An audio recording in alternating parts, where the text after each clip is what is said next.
Hey audience, welcome to Atlanta on Black Hollywood Live. We're here, this is Black American Network, episode 6, season 1. Stay tuned. I'll never get it right. We'll just talk about that at the top.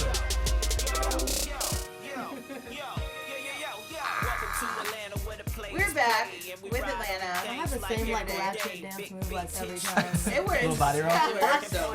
Nobody's gonna stop you. I'm always throwing my head. Girl, get it. I've been corrected for this episode 7. Nice Really excited about it. You know, I think is really interesting is that as a black community, we have come up with one thing. No matter what white people do, we have told them it is wrong. Like when it comes to dancing, we just it doesn't matter how good a white dancer is. We'll be like, it's wrong. That head bop, it was wrong. I know, man. You got one night. You guys can all come out with me. You might be surprised. We'll just leave it. I won't be. I won't be surprised. I'll be laughing if there's a difference. You can laugh, but also kind of be like, all right, you can move. Like Jeff gets busy. I get a little busy. I just feel like it's like it's trying too hard. I don't know how to explain it. We'll see. Right? No one else? Oh, it's just me now? Yeah. Oh, okay. Yeah, just you. Okay, you guys are all right. haters. We're gonna roll it back. Black to Hater do some- Live. We're gonna roll it back and do some intros. People actually know who the hell is talking right now. I'm Monique. You can find me everywhere at Monique and sometimes on blackgirlnerds.com. I'm here, guys. I'm Jeff Graham. Thanks so much for tuning in. So good to be back. You guys can find me on Twitter at Jeffrey C. Graham, as well as hosting The Good Place and the show on AfterBuzz TV.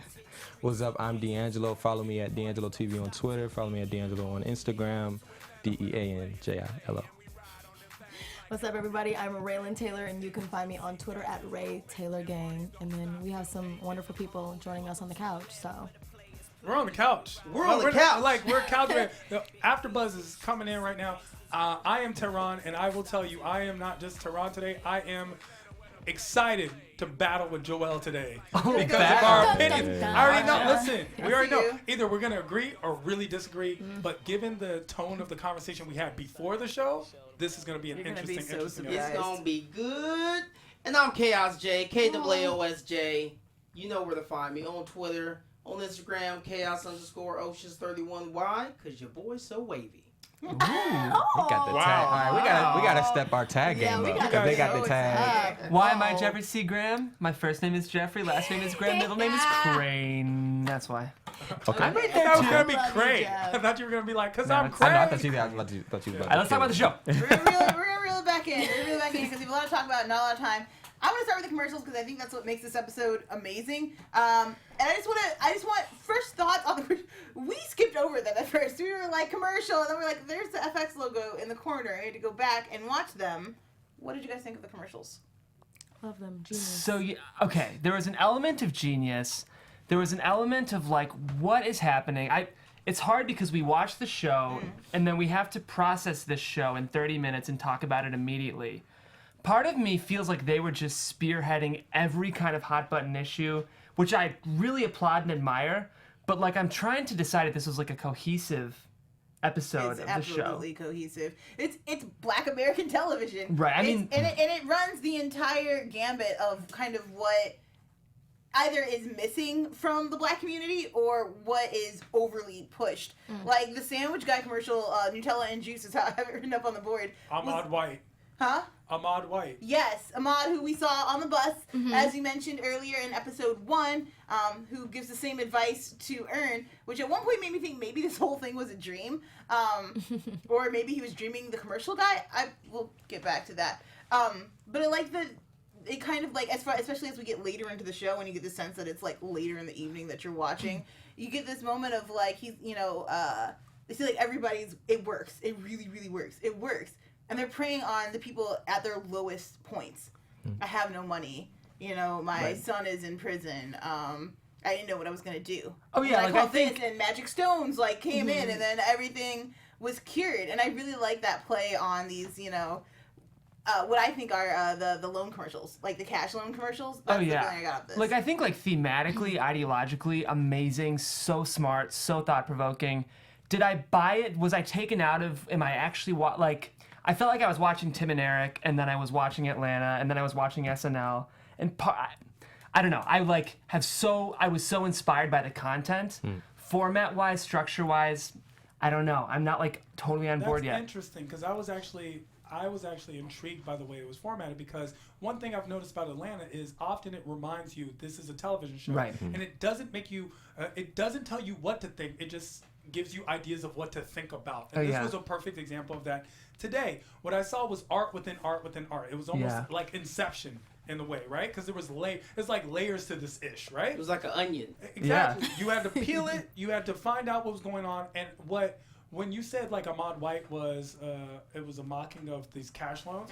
I actually remember the Ahmad Whites of the '90s, the Miss Cleos and Yes, that was who I was going to say was Miss Yeah. Cleo. Call me now I for mean, your free reading. You can turn to BET now, like at like 3 o'clock in the morning, and you That's can go, exactly and what you see. You like get those prayers that you can, or you know the You get the prayer oil. Exactly. Oh, God. So that's what I was thinking. I was like, dang, BET really do be selling this though. And like, they're one late at step night. below the pastors. They're not. It's not that Yeah. far removed from the pastors. Who also Black American Network was clearly a parody of BET or BET type networks, and so was the show Montague. So these commercials played because there are commercials that are different on Black television channels than on white television channels. I remember when Calvin worked at McDonald's, and that was the coolest thing. But then if I told a white friend about Calvin, they were like, "Who?" Like they didn't have the concept of Calvin because it wasn't on their stations. For a while, people didn't know about Miss Cleo. Like, Yeah. I think it's I would say that like just off overarching like theme, right, off the episodes so far, I think I wasn't looking at it in this way, but I need to start.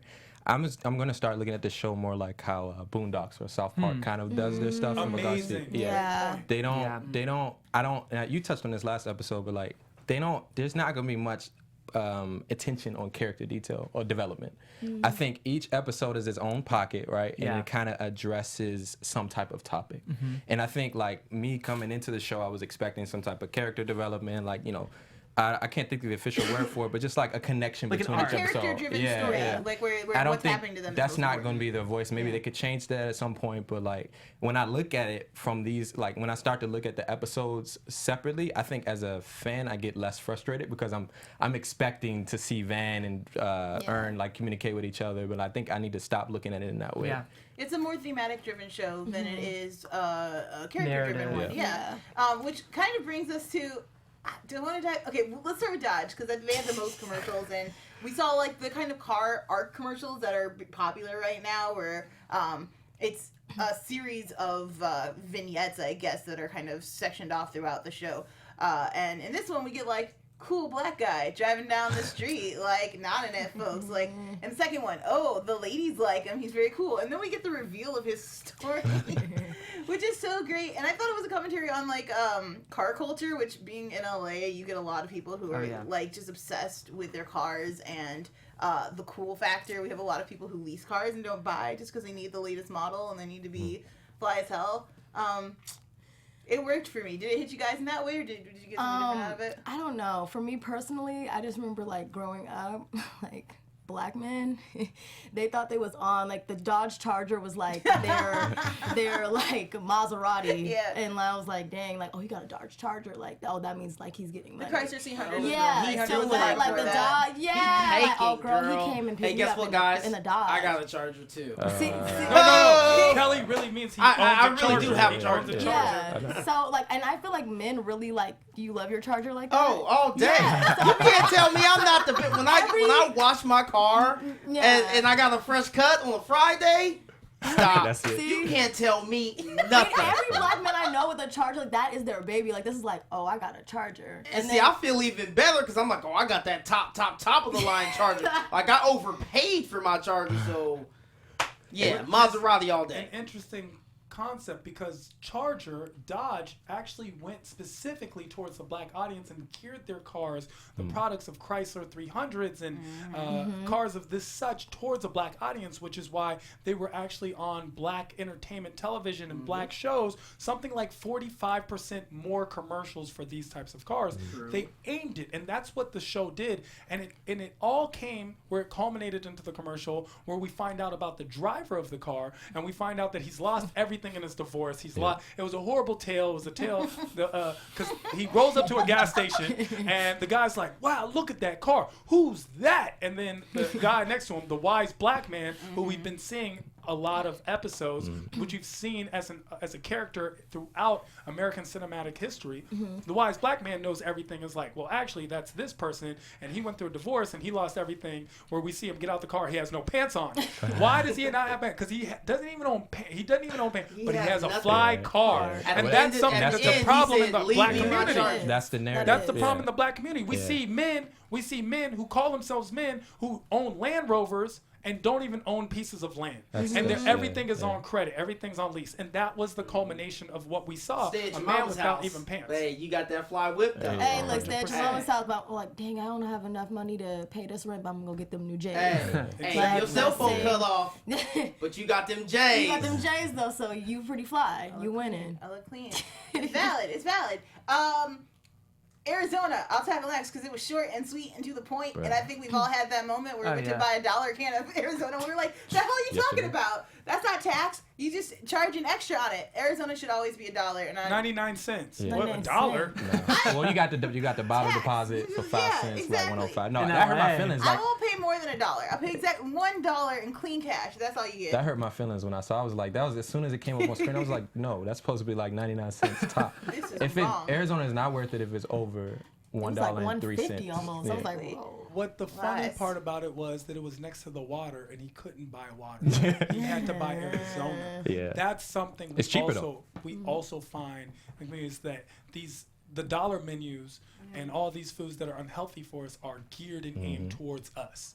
And we see that increasingly. Well, yeah. Well, not only that, but you always see it in more urban areas. Because once you start getting into the more affluent areas, you can't find a fast food restaurant to save your life. And we keep saying affluent and urban as if we don't mean black and white. Yeah, we really do. Right. We That's do exactly mean black what and I white mean. because even in somewhere like Baldwin Hills, which is an affluent area, Yeah. we still have black stores Yeah. in Baldwin Hills that you would not have in Beverly Hills. The corner liquor store is not shelving the exact same products at all. There are candies that I know I cannot get in white neighborhoods.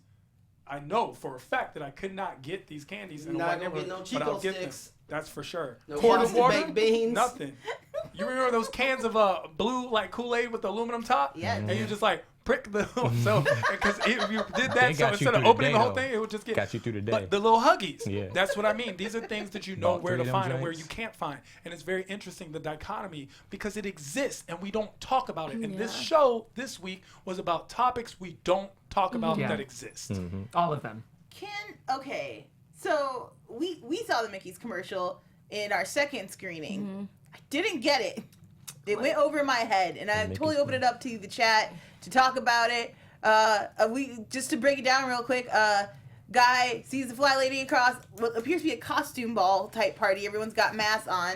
He's like, oh, I'll order her a drink. And then he's got to weave his way through a party between, like, guys doing magic, an old guy wants to chat. And he gets to her, she's not wearing a mask. And then they say you're drinking it wrong? Is Mickey supposed to be? Is it cheap? It's liquor? malt liquor. Yeah, right. I think it Okay. was. Yeah, Oh, it's that's- malt liquor, Jeff? I love them. I was like, liquor. welcome to the Listen, conversation, I only Jeff. drank Cobra in college. Yo, so you're I, my dude, bro. Yeah, I just got the impression it was like you don't drink malt liquor this way. Like you duct tape it to your hands and then Okay, I like that theory. Yeah. it's Cobra. I I mean, don't I drank drink Cobra. liquor, I didn't so I drink don't know. Mickey's, but King Cobra. Any of you guys? No, I just drink champagne. I don't drink That's alcohol. all I drink. That's Oh. crazy. That's hilarious. Like you're always popping bottles. Just champagne, that's I it. get it. Because you're always Mimosas. celebrating life. Yes. You should be. You're Joelle. None of you guys are none of you guys did malt liquor in college. No. Okay, I stop. had it once. I had malt liquor once. Oh. No. I've never drank alcohol in my life, so that just Dang. makes Wow. it really simple. That's I good just for don't you. drink, smoke, do I just drugs. got the impression, and granted, I'm speaking probably from an experience, a culture that I don't necessarily. I mean, but- you're the only one in here who drank malt liquor, so I you're guess. part of it. I mean, the thing was, I was on a college budget, so that was why Okay. I was. But yeah, like malt liquor is Is like it cheaper? Oh, Yeah, my very God. much so. That's why It's Colt like- 45 and stuff are Colt also 45, yes. Yeah. once again liquor.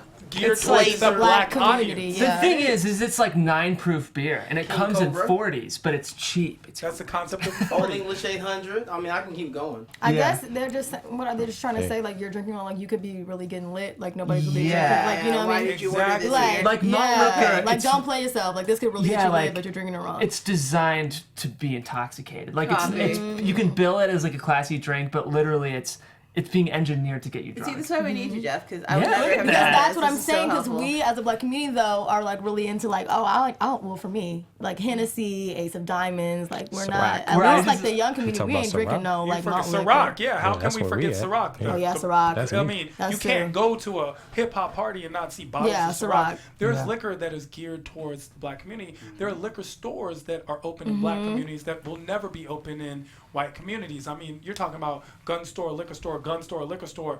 I know where I'm in. I'm in the hood. And so the way they were drinking malt liquor, I feel like there's a technique to things. And I'll give you an example. If you remember, there was a time where gangsters all held guns like this. Oh, I do. You can't shoot anything. Yeah. Like, this is Cannot. not the problem. You But will break gangsters your thought wrist. that this was the way to hold a gun because that was the stereotype of how gangsters held guns. There's a stereotype of how gangsters, and when I say gangsters, I mean black youth who emulate this gangster rap, hip hop gangster culture, hold malt liquors, and they had to teach this man how to hold it, and it was just very interesting. Yeah. Interesting. Okay, cool. Mickey's. My favorite commercial, the Swisher Sweet commercial. One, Swisher Sweet could have commercials, which is not an idea that ever occurred to me, and I love the idea that they were like, no, this is what a Swisher Sweet commercial looks like. This is what it's for. It's so amazing. No one smokes Swisher Sweets. No, the quality No. tobacco. I was like, this is brilliant. I wish they had And they gone had into- slaves. They had slaves. Oh, that killed me. That's That what's killed up, me. I man. really wish they had gone into the flavoring of them, because I feel like that's also a big cultural thing of like, you gotta eat that white grape. I just really like the Swisher Sweet commercial. I don't know if I have any commentary on it other than I thought it was great, and I'm glad that it was in there. Because in one point, the guy had a pound of Kush Right wrapped, there. sitting next Just in to case you didn't know what Roll it it was with for, Make sure I got Asian everything girl. I'll out. show you. Make sure I got They took the everything out. knife, Yeah. cut it out, Yeah, and then they they had the showed you. what was it? Pre-dumped. Pre-dumped. Yeah. Pre-dumped. Which So would be they- so helpful, Switchers. I'm just saying, if you want to make more money, just don't even throw the Pre-dump. tobacco in there. Pre-dump. Just give me the papers. It works. And then the final one is the Coconut Crunch O's, which has my favorite person in the universe, Cree Summers, in it. If you guys ever watched cartoons, number 5 from The Kids Next Door, Susie Carmichael from the Susie Rugrats. Carmichael? That's what I know. Yeah, no, Cree Summers is dope and woke as hell and amazing, and shows up in this Coconut Crunch O's, which sound delicious. And this is a parody of the Trix Rabbit commercials. And then we got some police violence in there. Well, tricks for black people. Yeah. Yeah. I mean, yeah, I guess. I don't know. I just felt like that was probably the one where they weren't going to get a sponsor. Like, Dodge is like, yeah, sure, whatever. And This is really what we do. Dodge really does Yeah. that, and it won't Yeah, ain't no deter shame. people from buying Dodge. It will In not. fact, I'm sure more people like, oh, I like Dodges. They that look fly. is a clean car. I was thinking about financing another one tomorrow. So But Cannot.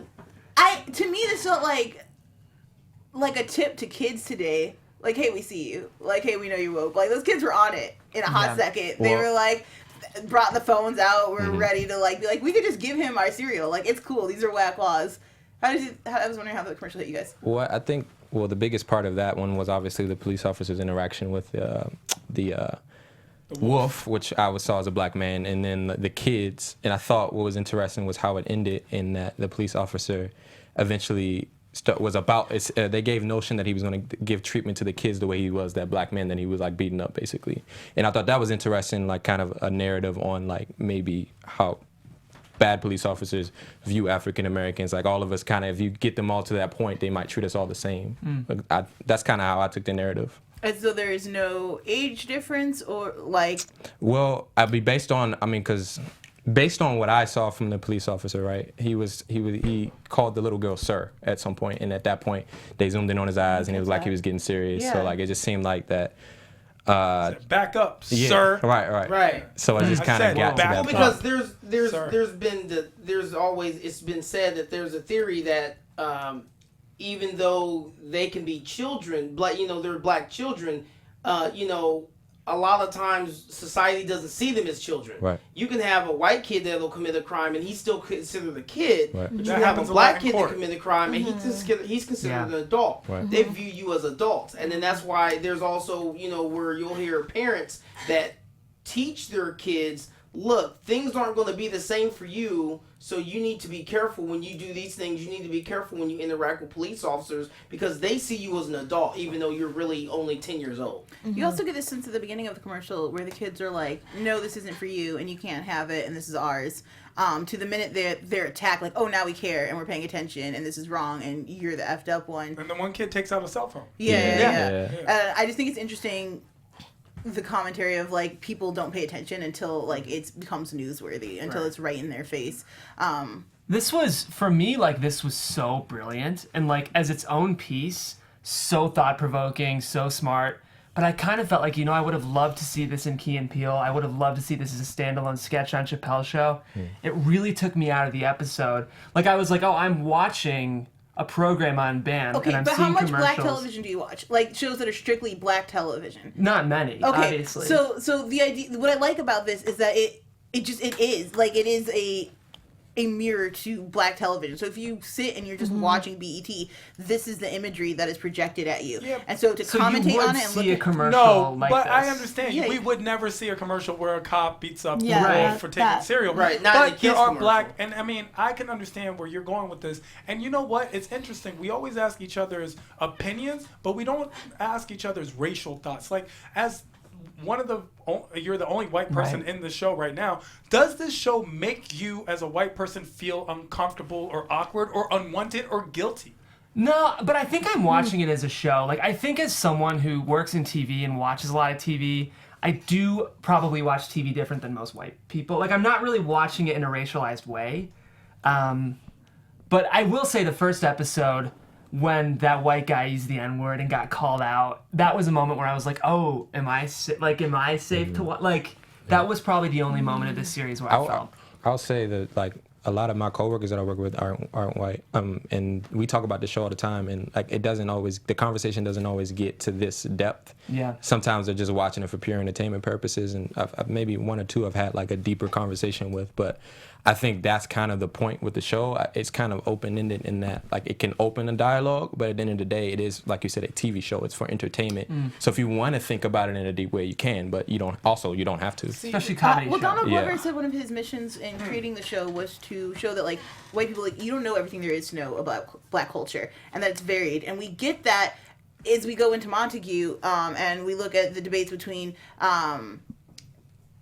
kind of Deborah Holt and Paperboy. We do, because Paperboy goes like this. Yeah, please, you tell me what I I feel. feel. Yeah, How I yeah. feel. Tell me about You myself. tell me about me, and that did happen. Well, and Deborah does this thing that if you see a lot of people who commentate on racial identity and culture, especially non-black women who talk about it, she does this thing where, like, there's certain things within certain cultures, and she talks around this, like, when I'm like, I know exactly what you're talking about. You could just say it. You could just talk about black culture, and you don't have to be so PC. It's actually much more offensive to me to see, say, like, well, in certain communities, it doesn't really work. Like, I know you're talking about black people. Just say it. It's Right. okay. We'll have Yeah. the conversation about it afterwards.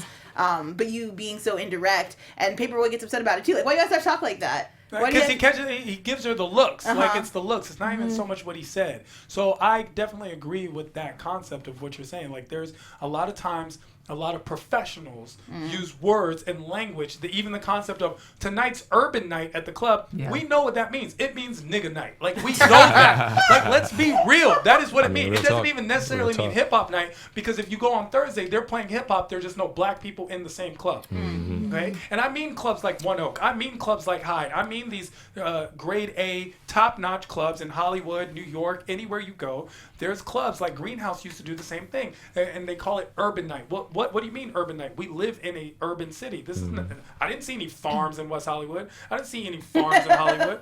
You know, what you mean is black night. And we see Dr. Holt using language that's like that, that's actually very illustrative of the people she's speaking of, without actually illustrating it per se. Well, that's what they have to do now too. Like, if you watch any of them have, like, even if you watch like Fox News, which is like considered a conservative site, a show, that's the language you'll see. Like, urban is like the new nigga. Like, that's just more culturally acceptable city way is of one. going. Yeah. Or Donald you see Trump Donald all Trump, night. you see that Oh word my all the God. time. Yeah, like Yeah. is Manhattan not the center I city? know. Because I've been Right. to Manhattan. It is very inner and it's Right. very city. Yeah, I do think I don't want to jump ahead, but No, like go for the reporter, I really wanted to talk about him too because there's Yes. so many African American men who are like that who just kind of, well, the way I saw him was like really removed from the understanding of the struggle and like, Yeah. kind of really taking on the voice of how general culture like views African American men. Well, and you think about what it is that networks want out of,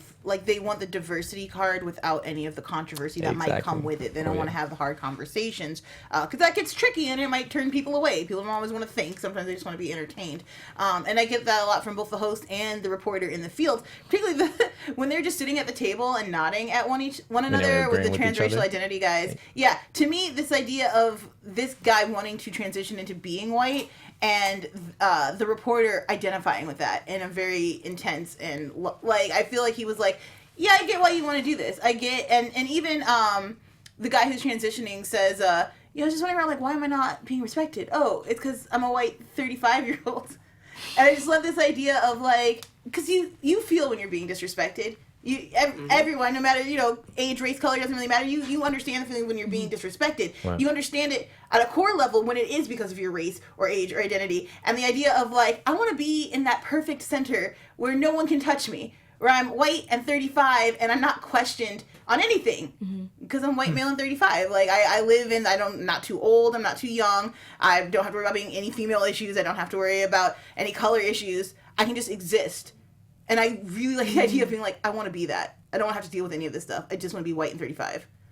And that was extremely interesting because we saw that from Harrison Booth when he came out transracial. And right before the show, we were talking about all these issues and then go into watching the show and everything, almost everything kind of verbatim popped up on the screen as we It were was watching. really weird. Illuminati came up. Concern- Rihanna came up.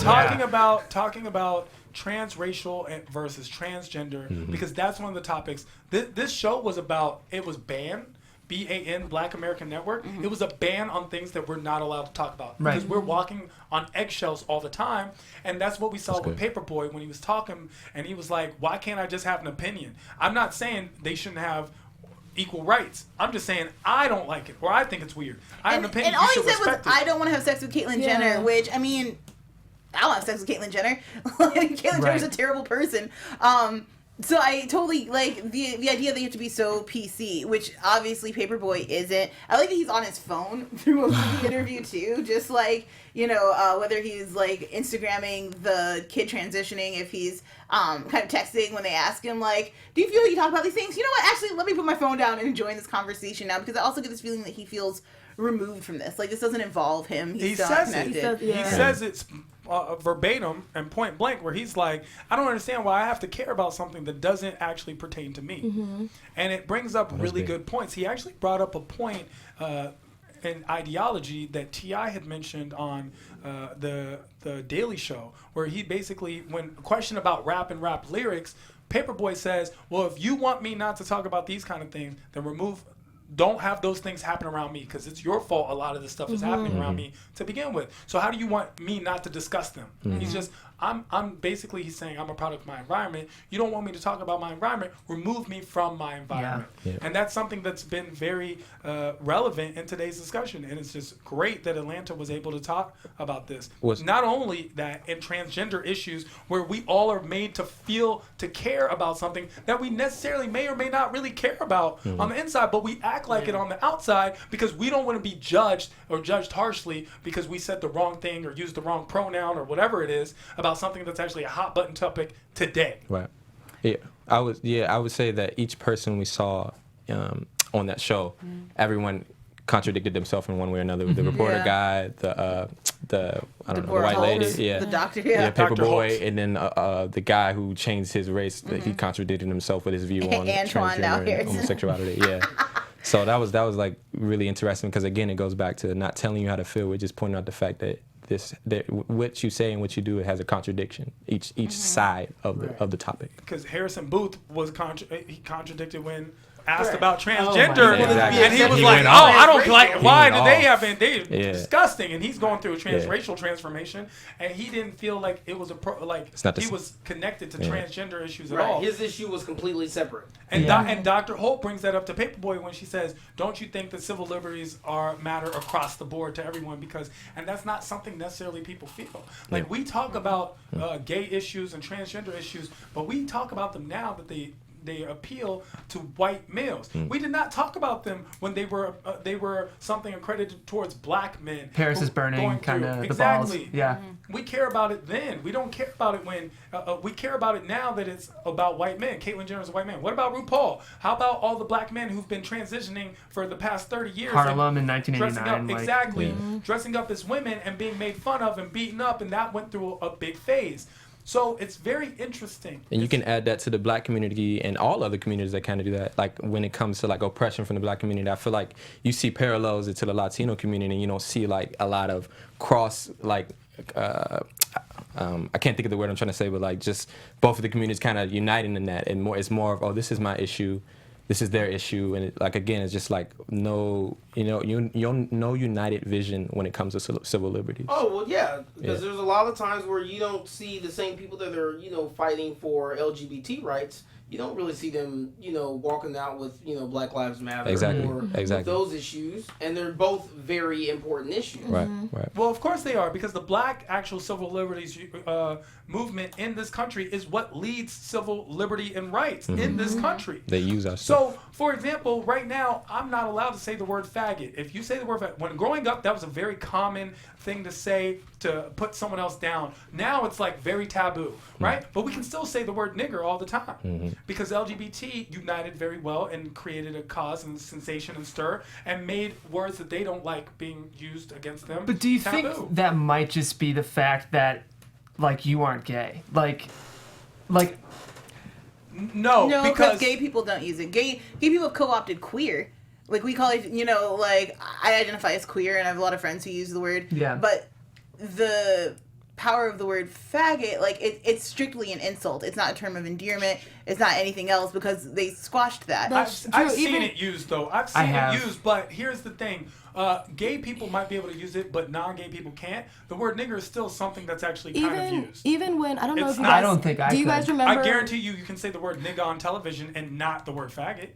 Well, but this show did. This show. This used show to. also says fuck. So Yeah. do you guys remember when Wanda Sykes did that commercial? And it was like, because even when I was like in middle school, it was like a common thing for kids to always say like if something like was bad or it That's sucked, gay. that's gay. Yeah. Yeah. I have never heard that like phrase used, like I said, since I've been in middle school. Yeah. But I can hear like other races that are not Use the blacks word use the nigger. word nigga all the time. But like all the words that are directed towards the gay community, maybe I don't we need to hear start calling anymore. gay men. Maybe we need to make nigger, commercials like and then that'll don't- disappear too. Maybe that's what we need to do. Like start calling gay white men nigger, and then it might disappear. They would probably They gonna laugh like at it, it and be though. excited to use the They word. gonna like it. I mean, it's the same thing with like the crack epidemic, which before needed to be met with police and like a strong hand, but now that it's Meth. moved to white communities and it's moved on to meth, like now it's a national crisis and we need to help people. It's a disease or something like that. Yeah. People are suffering. And from. I want to make sure I go on record by saying I do not blame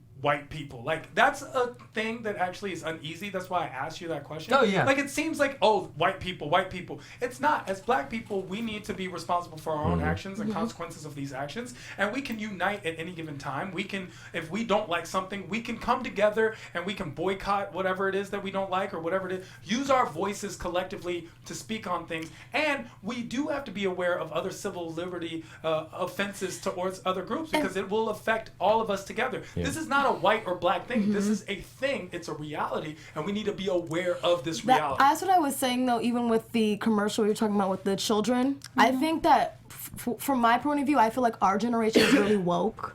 Like we're very like, we know what's going on, but we're not doing any action. It's just Yeah. that like we know this is happening, we know that there's a problem, but there's no like, what are we doing? That's because we're the social media. Right, we share. We tweet about it, and then once we That's tweet doing something something. happens, Yeah. we're not Oh, doing you guys it. are You're a like, that's social the media problem. activist. Of course we are. It's Like, clicked Yeah. at this. is ALS cured? Is it gone? Because I remember that was like a big Well, thing. ALS Did they actually find Coney 2012? Slow up, roll back. ALS made great strides after that. Sure. They were able to raise a lot of money. Social media absolutely right. activism does make a difference. Do people care about it now? Yeah, that's like kind right of now. the thing. Nobody's talking about it anymore. Nobody's talking Done. about Yeah, it. I didn't know that. But Like, y'all, you yeah. can only talk about so many things at once. There can only be so many things in the public conscious at one point in time. And ALS, while not solved, did make great strides. And if they need us again, they're gonna come holler back. That's what's great about, like, I love Twitter. I'm obsessed with it, and I like that when We're we over need- ALS. It's over. Like, even if they came back, they'd have to come up with a better now. dance. Like, it'd have to be the Running Man and the Sand Slide Challenge divided by, like, we need, it's entertainment. Right, but that's It's just what we're doing. But Sharon, that's just the globe. That's just how things work. Like, it's always got to be up because That's we not- need to be entertained as we accomplish I things. disagree, because the generation of the 60s actually took action. Yeah. They You mean how marched, Nina they Simone fought. would show up down to march? Yeah, okay, again, I totally understand you. If you guys would like to enact change right now, you can go to Sean King's website, sign up. They're organizing a boycott. There's a whole bunch of things happening, but to say that, like, oh, the 60s did it one way and we'll never, like, do it that way. We're not the 60s. It's a completely different time. We're facing different issues, and I like that we use the tools that are easily, like, in our fingertips to be a giant voice. Like, Oscars So White, like, helped diversify the Oscars. Like, it helped bring in more people onto the Oscar In panel. some ways, these are just another bullying tactic. What Oscar So White should have done was, instead of making entertainment companies be diversified, showed the great depth of diversified actors and actresses, and showed our strength. Like, Oscar So White, but then we look at what I said earlier today was when Nate Parker's Birth of a Nation came out and it bombed at the box office. Oscar So White, because You can't count that. I'm saying- I can talk about Queen of what Kwate about and that Red conversation. Tails? What about any of these movies? Red that Tails come was a out? terrible movie, and it was made by white people. But what I'm It's starring saying black is- people. Oscar So White because those ticket sales are also wider. Like, people are not. No one's going to see Medea. They're going to bootleg that movie. The thing is, that's though, a problem. in terms of actually like award recognition, there's not a ton of correlation between box office numbers and acclaim. Like I agree. Like Tangerine, Whiplash, we just talked about it. Whiplash made I think 1.3 million at the box office, like, which is a lot, but it also won Best Original Screenplay. Like, Yeah.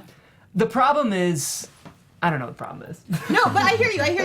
I don't think that it's us going to the The movies, and I yeah. don't think you can blame specifically black people for not going out to support Birth of a Nation. Like, we are, what, 15% of the population? Like, yeah, That's a good number. Right. White people are not going to see Birth of a Nation. Of course they they're don't not. want to be confronted with this movie for the most part. And the ones that have seen it and that I've talked to, I really feel just they come out and they're like, guilt, white guilt, and I'm like, this is not the point of the movie. This is not all what I think you should be walking away from with it with. So I don't think Birth of a Nation solves a lot of issues. I don't think that it's the movie that we should pin all I of don't our think it's the future cause. black I do think hopes it's a on. symptom. It's a symptom of something. And if we can't do for ourselves, I then just how think- can we expect someone else to do All for I'm saying us? is Birth of a Nation has a lot of outliers that you can't. Like, I to me, understand. Queen of Katwe is a much better example of, like, Queen of Katwe has an Oscar winner, an Oscar nominee, and this brilliant young girl who should be on everyone's radar. She's a stunning performer. I think it made $5 million Sure, at the so box that's a better. office. That And is it's backed I by just think- Disney. Like, that Right. doesn't make any sense to me. I just think that maybe Birth of a Nation, maybe it was just to bring awareness to something that has happened. A lot of times people don't acknowledge what has happened to black people to where we feel a certain type of way. And I feel like Birth of a Nation, because I just saw it this weekend, that it was like, now I understand. So when black people do say that, oh, I don't feel like voting because, like, fuck them, I really don't care, it's like, the whole thing was that people were saying, like, I know that I'm probably not going to survive through this, but this is what I want generations and generations to know, that I thought something was so powerful and important to me that I wanted to, fight for this right. So I just think that it was bring awareness to that, because Birth a lot of a of Nation people does have a call to Yeah. action. I won't spoil it, but specifically with the Yeah. last shot of the movie, it's definitely like, and now you go act, and now you Yeah, go I do think something. Like, it that's doesn't what- matter like where you Yeah. come from. And look, the message is fine. It's an okay shot movie. There's some Hollywood hits thing. I have a review of Birth of a Nation. You can go find it on nerdsofcolor.org. But why I brought up Birth of a Nation is because of this network is is a perfect example of that, right? So it's B.A.N Network. This is a black television network, and we see us wanting these commercials. The reason these commercials are on is because they work. If they did not work, they would change the commercial. You're like, that's what the exactly. If they're not buying chargers, so exactly, we're not going to try to make a charger. We're going to go with an intellectual approach. We're going to have a different commercial because the black audience is responding to, hey, do you know what a 401k is? Let us show you. And that would be the commercial that they show us. And they don't, because we are not acting upon our own self-interest. And we're always waiting for someone to give us equality instead of just wanting and being equal. This has been a really great conversation. Damn. No, it's been wonderful. We've got deep. We've dissected a lot from a comedy show, brought all that stuff. But unfortunately, that is all the time we have for today. So I've been your host. I'm Joelle Monique. You can find me everywhere on the internet at Joelle Monique. You can head over to blackgirlnerds.com. I'm there every week. Nerdsofcolor.org has my review of Birth of a Nation. And if you care about Doctor Strange and Marvel things, head over to my Twitter. You get my first reactions to Doctor Strange. Guys, thank you so much for tuning in. I do want to say quickly on the record, I did love this episode. I think my criticisms were more having to do with structure and format, but I also just watched it, so I'm still processing what I thought. Anyway, guys, you can find me on Twitter at Jeffrey C. Graham. Thanks for tuning in. Tweet at us. Let us know what you thought. Engage. We want to make this after show as big as we can, so let us know. No doubt. I'm DeAnJilo. Follow me at DeAnJilo TV on Twitter. Follow me at DeAnJilo on Instagram. And yeah, keep the conversation going. I would say, like, this is just so many layers. Don't let it just be something you were entertained by. Yes, definitely interact with us, and you can interact with me personally on Twitter at Ray Taylor Gang. Oh, can we? Hey. And Jeff, don't worry. You didn't have to like the episode. None of us thought you were racist, bro. Oh, I You know know. what I'm saying? Did you see Paperboy? I just don't want to sleep with Caitlyn Jenner. Right. It's okay. This is more as like someone who might want to work with Donald Glover one day. Being like, no, I And I love that. I love that about you. Yeah. I would say, can we do predictions? But I don't think at this point any of us No. can No. predict No. anything. Yeah. But you can follow me at I am Tehran. You can make that happen. That's a call to action. Make that happen, please. I appreciate each and every one of you. The homie who's always at home.